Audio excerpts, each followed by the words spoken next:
Jangan tertipu oleh orang yang membaca Al-Quran, tapi lihatlah kepada mereka yang perilakunya sesuai dengan Al-Quran itu.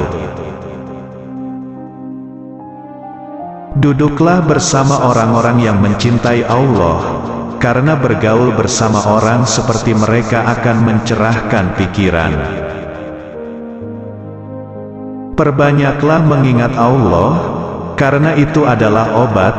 Jangan buat dirimu terlalu banyak mengingat manusia, karena itu adalah penyakit. Aku tidak pernah mengkhawatirkan apakah doaku akan dikabulkan atau tidak, tapi yang lebih aku khawatirkan adalah aku tidak diberi hidayah untuk terus berdoa. Menjauhi dosa itu lebih ringan daripada menanggung rasa sakit dari sebuah penyesalan. Bersabarlah, karena kesabaran adalah sebuah pilar keimanan. Jagalah sholatmu, karena saat kamu kehilangan salat, maka kamu akan kehilangan segalanya. Keyakinan atau iman adalah di mana seharusnya tidak ada perbedaan antara perbuatan, perkataan, dan apa yang kamu pikirkan. Ajaklah seseorang kepada Islam meski tanpa melalui kata-kata. Mereka bertanya bagaimana caranya, dia menjawab, dengan akhlakmu. Tidak ada rasa bersalah yang dapat mengubah masa lalu, dan tidak ada kekhawatiran yang dapat mengubah masa depan. Jangan berlebihan dalam mencintai, sehingga menjadi keterikatan. Jangan pula berlebihan dalam membenci, sehingga membawa kebinasaan. Jikalau kita letih karena kebaikan, maka sesungguhnya keletihan itu akan hilang dan kebaikan akan kekal.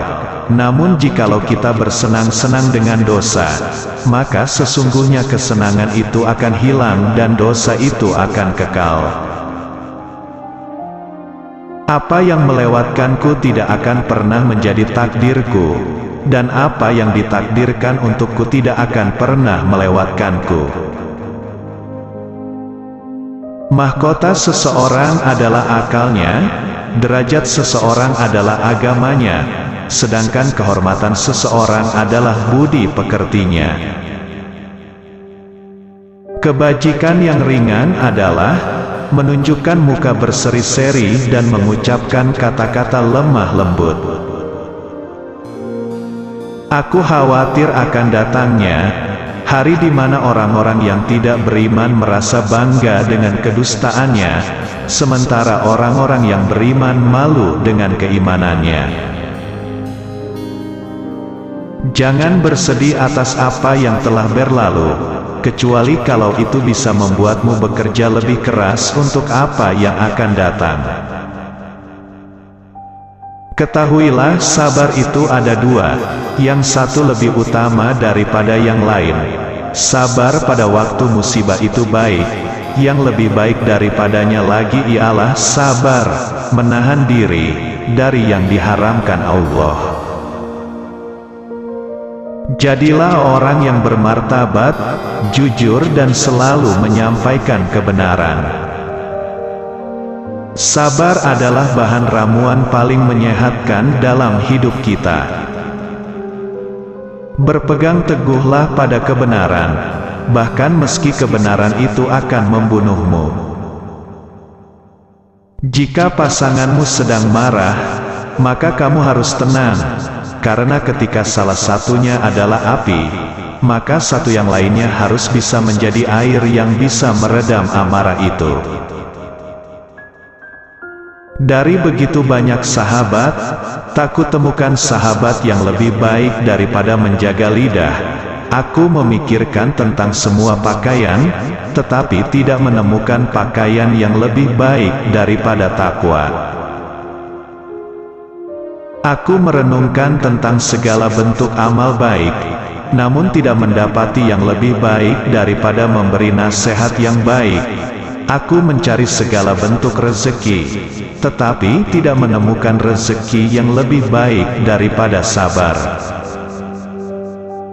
Lidah akan terus berkata jujur selagi hatinya ikhlas dan luhur.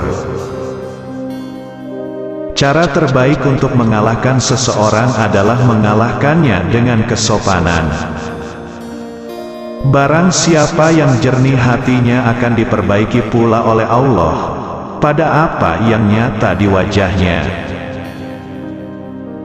Biasakan diri dengan hidup susah, karena kesenangan tidak akan kekal selamanya.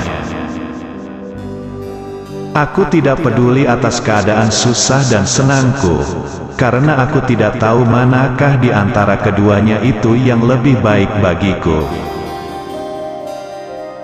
Hindarilah sifat malas dan bosan, karena keduanya kunci keburukan. Sesungguhnya jika engkau malas, engkau tidak akan banyak melaksanakan kewajiban. Jika engkau bosan, engkau tidak akan tahan dalam menunaikan kewajiban. Umar berkata, suatu negeri akan hancur meskipun dia makmur. Mereka bertanya, bagaimana suatu negeri bisa hancur padahal dia makmur? Ia menjawab, jika pengkhianat menjadi petinggi dan harta dikuasai orang-orang fasik. Wanita bukanlah pakaian yang bisa kamu kenakan dan kamu tanggalkan sesuka hati.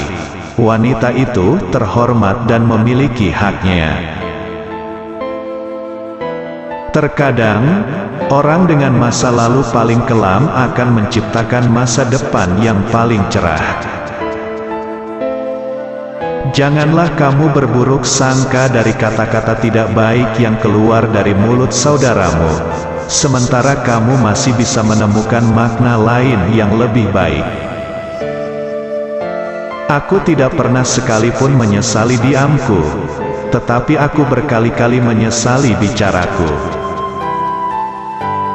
Aku tidak pernah sekalipun menyesali diamku, tetapi aku berkali-kali menyesali bicaraku.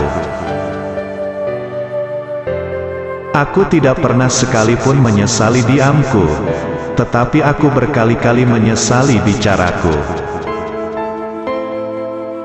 Bila engkau menemukan celah pada seseorang dan engkau hendak mencacinya, maka cacilah dirimu, karena celahmu lebih banyak darinya. Orang yang mau menunjukkan di mana letak kesalahanmu, itulah temanmu yang sesungguhnya. Sedangkan mereka yang hanya menyebar omong kosong dengan selalu memujimu, mereka sebenarnya adalah para algojo yang justru akan membinasakanmu. Barang siapa menempatkan dirinya di tempat yang dapat menimbulkan persangkaan, maka janganlah menyesal kalau orang berprasangka buruk kepadanya. Ilmu ada 3 tahapan. Jika seseorang memasuki tahapan pertama, dia akan sombong. Jika dia memasuki tahapan kedua, maka dia akan rendah hati. Jika dia memasuki tahapan ketiga, maka dia akan merasa bahwa dirinya tidak ada apa-apanya. Jangan sekali-kali kalian terkagum dengan bagusnya seseorang dalam menyampaikan ucapan. Tetapi seseorang yang menunaikan amanah dan menahan diri dari membicarakan kehormatan orang lain, dialah pria sejati, orang yang benar-benar mulia. Orang yang berilmu lebih utama daripada orang yang selalu berpuasa, salat, dan berjihad. Karena apabila orang berilmu mati, maka akan ada kekosongan dalam Islam yang tidak dapat ditutup selain oleh penggantinya, yaitu orang berilmu juga. Raihlah ilmu, dan untuk meraih ilmu, belajarlah untuk tenang dan sabar.